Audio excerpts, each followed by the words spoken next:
I sense it. It's starting. There is no loud noise, no gunshot or bell or siren. Over time, your body and internal alarm clock just naturally adjusts, knowing when it will begin. You learn the pattern, and a part of your subconscious which is, ironically, more alert and awake to danger than you yourself are, takes over. It's the same way with many things. You notice small details that you wouldn't have picked up on before. All of your senses come alive in a way they never have before, and it's terrifying because you know that it still might not be enough. I get up, get ready via the usual routine. I've done this so many times that it's like second nature. It's so easy by now that it happens in auto mode, and my mind races through a million other thoughts while the rest of me is busy. I think back on the past few months. It's been almost half a year since that first encounter in the park. The girls from that day had long since vanished. We parted ways at the gates of the hospital, and I made my way back to what I hoped was left of home. To this day, it's still not known what caused the attacks. We don't know what these things are, and by we, I mean of course what few humans are still around these parts. Seems the first question you ask a person when you see them is, do you know what's been going on? I sure as hell have no idea. People don't get eaten or horribly tortured, just turn into mindless monsters themselves. As far as I've been able to tell, there is no way of knowing what kind of creature a person will turn into. None of them are traditional monsters, the kind of crap people used to write about. Vampires, zombies, the boogeyman, ghouls, werewolves, undead atrocities, ghosts. They have no real names or definite species. The people they turn don't die. No one gets bit in the neck. There is no spectacle. They just shift and change until they are something different and difficult to describe. The rarest so far have been the blue ones with their small eyes. The most common are the fleshy orange ones. I hate the green ones most. Not only can they see, but they move fast. Really fast. Humans have been hiding, not even in their own homes, but in whatever place they could find that's not infested with the things. I've met passers-by who were looking for any place they could settle down that's empty. I was one of the lucky ones, because I came home to an empty house. Empty of monsters, empty of infection, empty of any kind of resident, just like before. I was living alone, occasionally visiting friends, here and there going on a date. Nothing spectacular. No wild parties or huge family gatherings. No one has asked specifically to stay with me. People are afraid that what little they have will get stolen. They're afraid that they'll be hurt or killed or taken advantage of. Terrible things have been happening, aside from the monster showing up. People have turned into savages, doing not only whatever they deem necessary to survive, but whatever they can that's able to bring them the least bit of joy and entertainment. Murder, torture, all sorts of inhumane treatment. If you try to step in to save another human from going through such an ordeal, they just yell at you to stay away, terrified that something even worse will happen if another person gets involved. For the most part, things are peaceful, so long as you don't leave your house, or whoever's house you're technically in. People grow plants for food, occasionally ransack nearby shops for supplies. All the canned goods and guns were gone long ago. People learn to rely on themselves really quickly. Personally, I went straight for anything with a silencer. The gun isn't going to help you if it only attracts more of the monsters, no matter how many it kills. The shells aren't going to last forever. The stores are almost empty already, and it's not like anything more is being produced. There may be some factory somewhere with large storage, but getting there will take up most or all ammo anyone currently has. Should have done that in the beginning. It's too late now. The biggest problem is usually water, but people find ways to manage.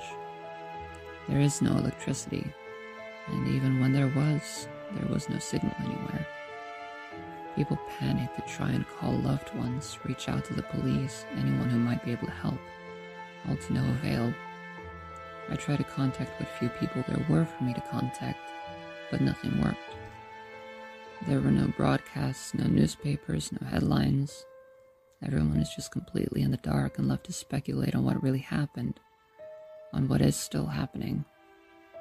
All of this turns around in my mind as I'm busy, and before I know it, I'm done with what little needs to be done. Watering the plants, eating in silence, washing as well as I can under the circumstances, drawing the curtains and closing the windows so the creatures forget to look in here. They don't look for people during the day, only when the sun starts setting. They don't bother trying unless they can see someone moving around inside or hear a noise of some sort. So I lay in silence during the long, dark nights. I used to listen to audiobooks to help me sleep, to feel less alone. I can't do that now. So far, nothing attracts them during the day, but even if there was any charge left on any of my devices, I would not have taken the chance. I think the only thing that's kept me sane all this time has been painting. I spend the days painting in the sunlight, and the nights trying to sleep. After the simple gardening and doing what little cleaning can be done under the circumstances, all I do is paint. I sleep with a gun at my side, listening to the occasional grumbling and odd, indescribable noises outside. There's always a bar or two of soap in my pockets, just in case. Everyone always talks about these things, about how to survive and kill monsters or zombies, how crazy the world is. In these stories, it's easy to imagine the madness and the mayhem, but what nobody talks about is how lonely it is. I haven't so much as seen another human being in weeks, let alone talked to one. And don't get me started on the last time I had a hug or even shook hands with another person. There's no one here. There is nothing. Even surrounded by these creatures, I just feel alone. Before the creatures appeared, things have been quiet in my life for some time. I've been isolating for a long time, shutting people out after a painful breakup had occurred. We were together for years, and throughout that time I had lost what little confidence I had to begin with, slowly but surely. By the time it was all over and I scraped together the courage to leave, I was a husk. I had just begun to reconnect with people and to reach out to some old friends. That day in the park, I was offered a stroll with a prospective partner. I wouldn't say I was in love, but we seemed to have a lot in common. We wanted the same things out of a relationship. I thought about introducing her to friends, seeing what they thought about her and the idea of us being together. The day was going well. She was waiting for me outside the bathroom, and as I was running out with the girl grabbing onto my arm, I didn't see her anywhere.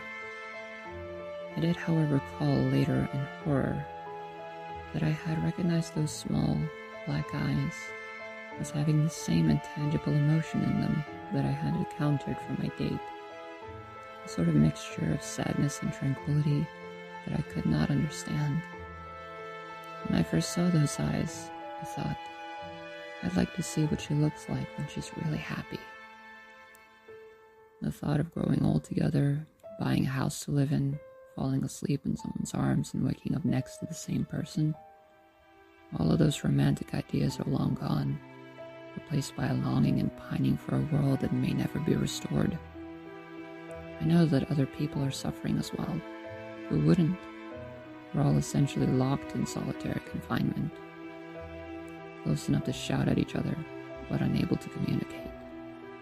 Every now and then, I see someone leap aimlessly out into the daylight and walk right in front of the monsters, the same way that someone might walk in front of a moving car or a train on purpose.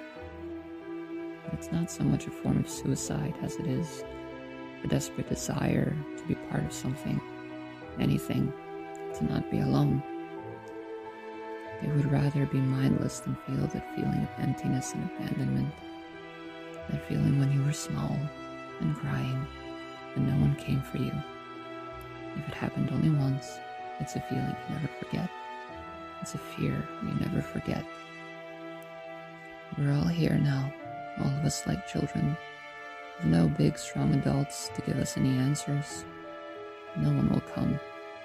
That feeling that introverts feel, where it is as though you are so alone and so far removed from the rest of the world that no one could or would ever find you, or even know to come looking for you, because nobody knows you exist, is now felt by everyone.